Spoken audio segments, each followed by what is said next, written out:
অঙ্কটাই বলেছে একটি সুপারমার্কেটে মোট ক্রয় মূল্যের উপর 5.5% ডিসকাউন্ট দেয় এবং 10,000 টাকার বেশি বিক্রয়ের উপর 0.5% বোনাস দেয়। 1990 টাকা আয় করলে মোট বিক্রয় মূল্য কত হবে? তাহলে বলেছে 10,000 টাকা বিক্রি করতে পারলে সে নাকি 5.5% ডিসকাউন্ট পেত।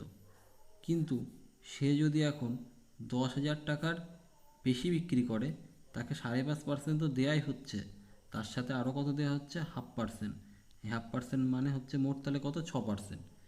তাহলে আমরা অঙ্কটাই যদি এখন আমরা পুরোটা টাকার উপরে যদি আমরা 6% ডিসকাউন্ট ধরে নিই, অ্যাজামশন করি, প্রথমে বলেছে যে 5.5%, পরে 6%, কিন্তু আমরা অঙ্কের সুবিধার্থে আমরা কী করছি, মনে মনে ধরে নিচ্ছি যে এই পুরো ওভারঅল যত টাকা সে সেল করছে বা বিক্রি করছে সেই টাকার উপরে 6% ডিসকাউন্ট পাচ্ছে।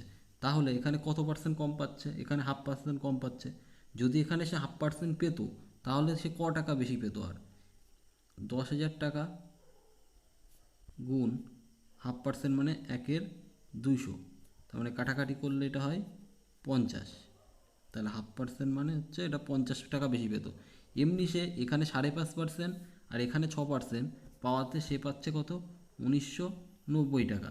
কিন্তু যদি ওভারঅল সে 6% ডিসকাউন্ট পেত, বোনাস পেত, তাহলে তার কত হতো? আরও 50 টাকা বেশি হতো। তাহলে মোট কত হতো? 2040 টাকা।